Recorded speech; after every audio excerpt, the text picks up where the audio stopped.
So, if you think about modern Western medicine, it can literally edit your genetic code, right? But if you walk into a clinic on a Tuesday afternoon and just say, "Look, I just feel fundamentally drained," they don't really have a diagnostic code for that. Right. They really don't. Yeah, and I mean, we're so conditioned to expect medical diagnoses to operate kind of like, engineering.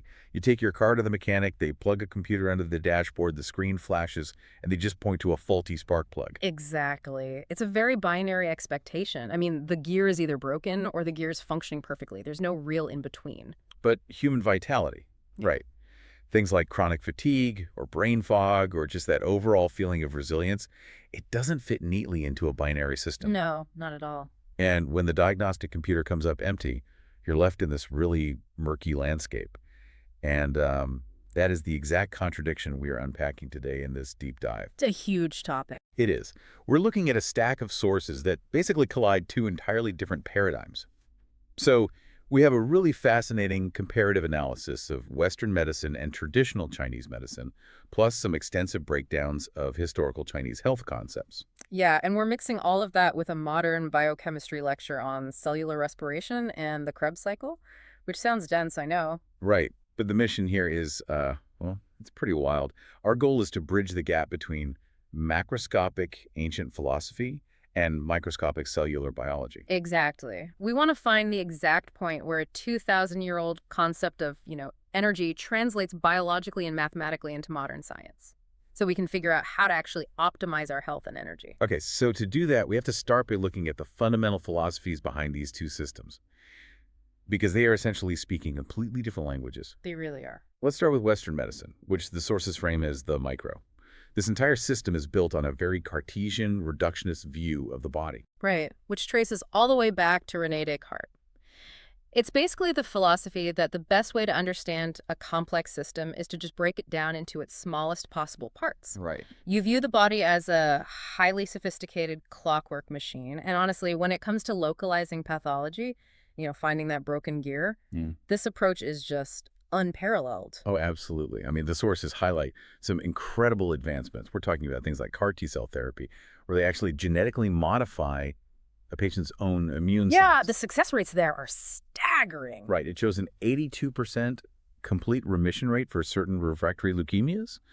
Or look at CRISPR-Cas9 gene editing, which is literally snipping and replacing faulty sequences of DNA. It is just absolute microscopic precision. It is, but the comparative analysis does point out a really significant downside to that hyper-focused model. Right. Because when you zoom in that closely on a localized problem, it is very, very easy to lose sight of the systemic whole. Right. Like confrontation-based therapies, treatments designed to just aggressively attack a specific disease, they often create massive collateral damage. Oh, like chemotherapy. Exactly. Chemotherapy destroys cancer, but it ravages healthy tissue in the process. Or, long-term use of specific antibiotics can lead to hepatotoxicity. Which is liver damage, right? Yes, severe, sometimes irreversible liver damage. So you might fix the spark plug, but you basically melt the engine block in the process. Wow. Okay. But, I mean, if localizing the problem creates all this collateral damage, how did humans survive before we could target single cells? Well, that's where the traditional Chinese medicine texts completely flip the script. Right, because they operate on the macro. Exactly. TCM entirely rejects the idea of the body as a machine made of isolated parts. Instead, it views the human body as an organic whole that is completely interconnected with nature. The ancient texts actually call it the unity of heaven and humanity. Yeah. Yes. And because they obviously couldn't see the microscopic gears, they focus on the behavior of the entire ecosystem. That led to the 4 diagnostic methods. Which are observation, auscultation, and olfaction, which is basically listening to your breathing and smelling, and then inquiry and pulse diagnosis. Right. Okay, but let me play devil's advocate for a second here. Because is this really a superior macro view, or was it just, a necessity of the time? I mean, they didn't have MRI machines or blood panels, so they had to look at your tongue and feel your pulse. Is there actual rigorous science here, or is it just kind of ancient guesswork? That's a fair question, but the rigor actually comes from the sheer scale of the empirical observation. I mean, The sources detail how this system was refined over millennia. Okay, millennia is a long time. Yeah, over 2,000 years ago, during the Tin Han period, there was a text called Shen Nong's Classic on Herbalism, and it documented the clinical effects of 365 specific medicinal items. And it kept growing. By the time you reached the Ming Dynasty, scholars like Li Shizhen had compiled the Compendium of Materia Medica.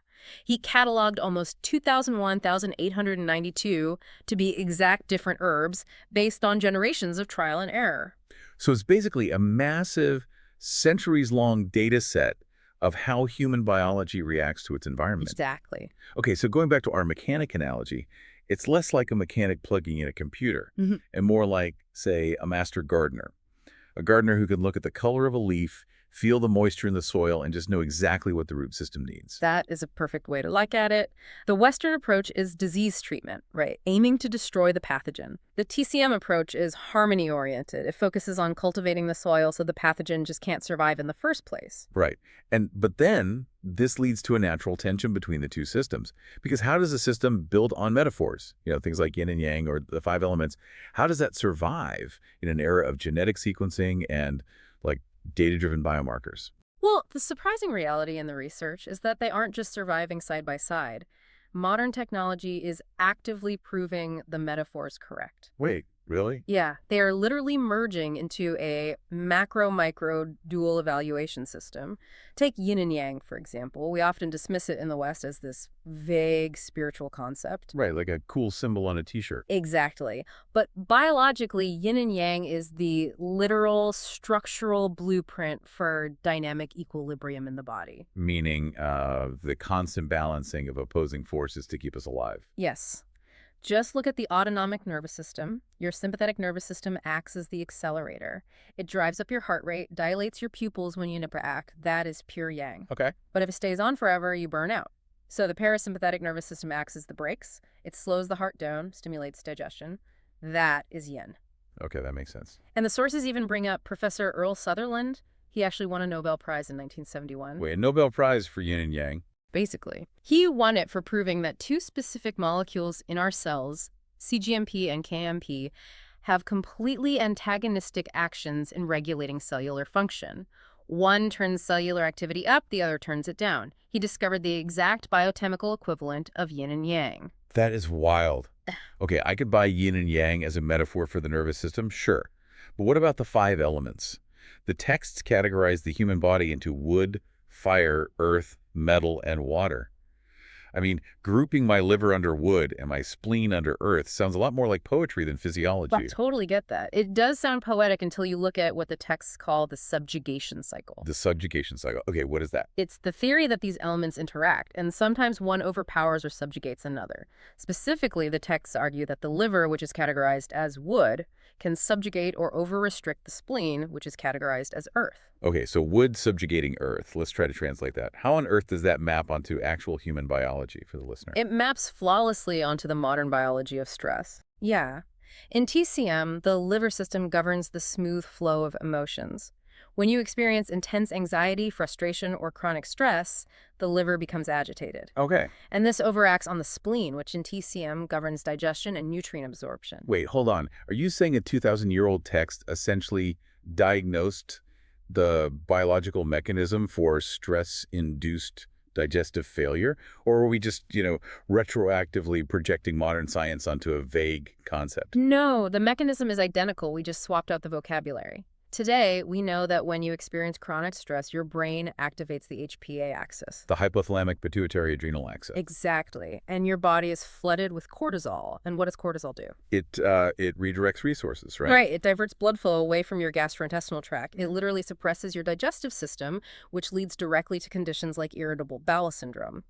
The ancient practitioners observed that exact physiological cascade emotional stress shutting down digestion, and they just codified it as wood subjugating earth. Wow. That completely changes how you read these ancient texts. I mean, they were literally describing neuroendocrine pathways. Yeah. And what's really compelling to me in the sources is how modern universities are actually building technology to translate this in real time. Like, the research mentions Beijing University developing an AI system. Oh, the tongue coding analysis. Yeah. It visually analyzes the thickness and color of a patient's tongue coating, and it can accurately correlate that data with CRP levels. Right, C-reactive protein, which is one of the primary Western blood markers for systemic inflammation. Exactly. So they are quantifying the ancient observation. Yeah. And it even goes further. Shanghai University has created these pulse signal sensors. That one is fascinating. Yeah, because a traditional practitioner might feel your wrist and describe your pulse as, say, wiry, like a taut guitar string, or slippery. And for a long time, Western doctors just dismissed that as totally subjective nonsense. But these new sensors physically measure the pressure waves in the artery. They convert those ancient subjective descriptions into measurable hemodynamic parameters. Hemodynamic parameters being hard data about how your blood is physically flowing. Things like vascular resistance, arterial stiffness, blood velocity. It actually gives Western cardiologists a totally new, non-invasive layer of cardiovascular assessment. It's incredible. So the metaphors are real measurable biology. Yeah. But if that's true, we have to tackle the biggest metaphor of all. Oh, I know where you're going. Yeah, the word that basically anchors this entire philosophy, qi. It's broadly translated as energy. But if we're really merging the macro and the micro today, what exactly is qi on a cellular level? Well, to find the biological equivalent, we have to look at the TCM formula for qi. Okay, there's a formula. Sort of, yeah. The ancient texts state that normal qi is a combination of two things. First, you have primordial qi, which you inherit from your parents and is stored deep in the body, kind of like your genetic baseline. And second, you have pectoral qi, which is something you actively generate every day. And pectoral qi is created by mixing grain qi, which is the transformed nutrients from the food you eat, with clean air inhaled by the lungs. Exactly. So genetic inheritance plus food plus oxygen equals qi. Okay, so when you put those three variables together, genetics, nutrients, and oxygen, you land squarely on the modern definition of cellular respiration. Precisely. The comparative analysis points directly to the mitochondrion as the literal cellular origin of qi, The powerhouse of the cell. the powerhouse of the cell. And the biochemical unit of qi, the actual physical currency of this energy, is a molecule called ATP, adenosine triphosphate. Okay, let's zoom all the way in on this microscopic power plant for a minute, because this is where the real magic happens. To understand how we generate vitality, we have to look at the Krebs cycle, also known as the citric acid cycle. Right. This is the central hub of cellular metabolism, and it happens right on the inner membrane of your mitochondria. It is the biological engine where the nutrients from your food are systematically broken down to fuel the production of ATP. Right, and I like to think of the Krebs cycle, kind of like a microscopic water wheel spinning inside your cells. To make a water wheel work, you need, empty buckets to catch the water. Right. In your cells, that starting bucket is a molecule called oxaloacetate. So when you eat a meal, your digestive system breaks that food down until it drops a tiny little chemical fragment, an acetyl group, into one of those empty buckets. And the acetyl group is essentially the water hitting the wheel. Once it drops into the bucket, the wheel has to turn. Exactly. And instead of getting bogged down in all the complicated names... Well, the names are actually pretty cool if you're a biochemistry nerd. Fair enough. Yeah. But let's look at what the cell is actually trying to accomplish first. As the bucket moves through the cycle, the cell's machinery is systematically stripping away electrons and hydrogen atoms from that food molecule. Right. It's capturing the kinetic energy. Those electrons are the momentum of the falling water. Right. The cell harvests that energy and ultimately uses it to forge the bonds of ATP. And if we look at the specific machinery, the enzyme citrate synthase actually kicks it all off. Okay. Then another enzyme, aconitase, isomerizes it, and then isocitrate dehydrogenase steps in. Okay, that is a mouthful. Isocitrate. Isocitrate dehydrogenase. It uses NAD+ and magnesium Mg2+ as cofactors to just extract those electrons, which creates NADH. This is all happening on the inner mitochondrial membrane. Wow. Okay, so as the wheel completes its rotation, the remnants of that food molecule are just broken down entirely. 2 carbon atoms are popped off as exhaust, basically. Yep. That exhaust enters your bloodstream, travels up to your lungs, and you literally breathe it out as carbon dioxide. And by the time the wheel makes a full rotation, the original bucket is empty again, returning to the top to catch the next drop of fuel from your lunch. It is a continuous, perfectly balanced engine of vitality. When that cellular water wheel turns smoothly, you produce abundant ATP. You have the energy to think clearly, to move, and to maintain what TCM calls defensive qi, which is basically your immune system's ability to fight off illness. But of course, let's look at what happens when we inevitably break the rules. Because the Krebs cycle doesn't exist in a vacuum, right? No, it absolutely reacts to how you live. Yeah. Say you're staying up until 2 a.m. every night, staring at a screen, stressing over a deadline.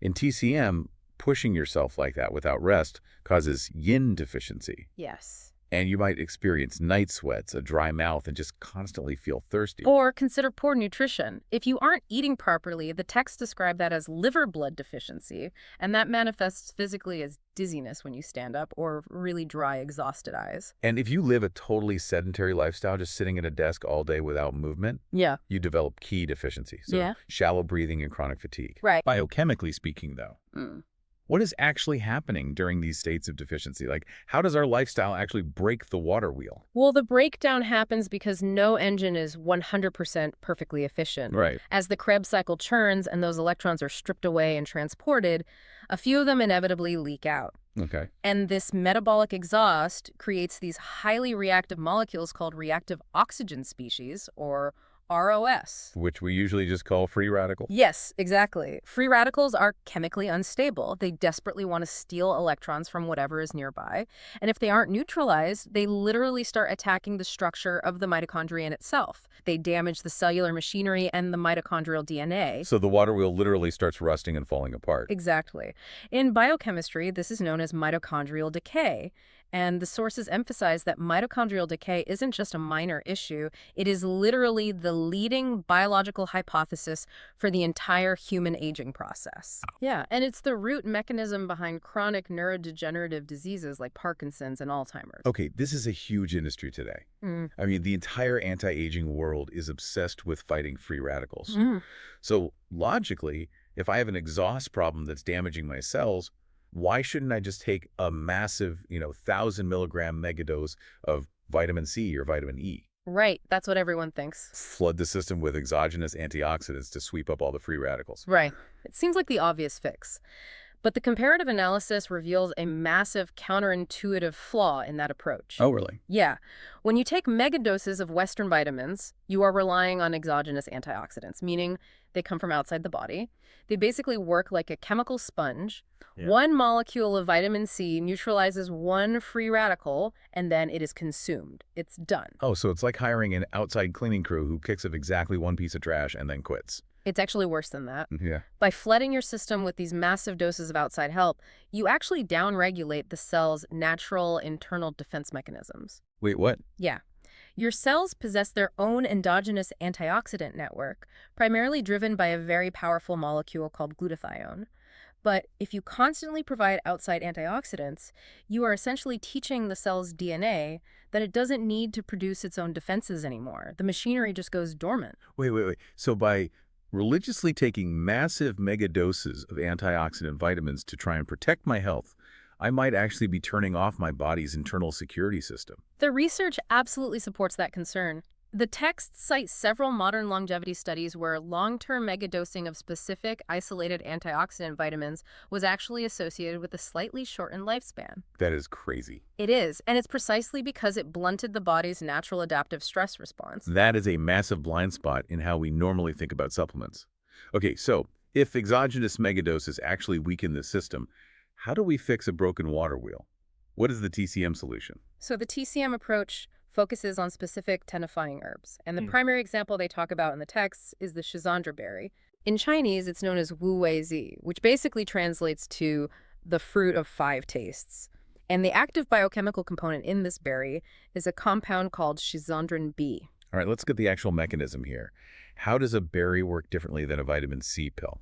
It operates on a really fascinating biological principle called mitohormesis. Mitohormesis. Right. Hormesis is the concept that a mild temporary stress can actually trigger a beneficial strengthening adaptation in an organism. Oh, kind of like lifting weights, right. The physical stress creates micro tears in the muscle fibers, which triggers the body to rebuild them stronger than before. Precisely. It's the exact same logic. Unlike vitamin C, which just passively sweeps up the exhaust, schizandrin B actually causes a tiny beneficial spike in free radicals when it enters the mitochondria. Wait, it causes free radicals? Yes. It intentionally creates a very mild oxidative stress. So it basically sets off the cellular alarm bell. It sets off the alarm and the cell panics, but in the best way possible. That mild stress signal travels down to the cell's DNA and massively upregulates the production of its internal endogenous glutathione antioxidant network. Oh, wow. So instead of bringing in outside cleaners, it forces the factory to build a permanent, automated internal cleaning system. Exactly. And the real brilliance of the endogenous glutathione system is that it recycles itself. It doesn't get consumed after neutralizing just one free radical. It provides the mitochondria with a virtually unlimited, self-sustaining capacity to protect itself from decay. That is incredible. It is. By creating just a tiny amount of stress, the Schisandra berry trains the cell to become incredibly resilient. In fact, in the longevity studies mentioned in the analysis, dietary supplementation with Schisandrin B didn't downregulate the immune system at all. It was actually shown to physically extend the lifespan of the animal models. That is amazing. It really proves that health isn't about avoiding all stress. It's about introducing the right kind of stress to keep the system adaptable. You know, when we pull all these threads together, the synergy is just staggering. Yeah. I mean, Western science gives us the targeted microscopic brilliance to understand the exact mechanisms of the Krebs cycle in cellular respiration. Right. But traditional Chinese medicine gives us the holistic, preventative wisdom to actually protect it. You don't just wait for the engine to break down so you can swap out a part. You cultivate lifelong resilience. You keep that internal water wheel turning smoothly by using tools like mitohormesis and lifestyle balance that literally train your DNA to fight off decay from the inside out. Absolutely. And the implications go far beyond just, feeling a bit more energetic on a Tuesday. Oh, for sure. We've spent this entire deep dive looking at how ancient philosophies, relying on literally nothing but observation, pulse checks, and environmental metaphors, accurately predicted the exact behaviors of our microscopic cellular biology and our neuroendocrine systems. And it raises a really fascinating question about the future of medicine. As we completely map the human genome, and as we build increasingly powerful AI to untangle the complexities of human disease, will our ultimate futuristic medical breakthroughs simply be the process of rediscovering and finally quantifying the holistic wisdom our ancestors already mapped out 2,000 years ago? Man, what a thought to leave off on. We spend so much time looking forward for the next miracle cure, we completely forget to look back at the operating manual we've been carrying this whole time. Thank you so much for joining us on this deep dive. Stay curious, keep exploring, and take care of that microscopic water wheel.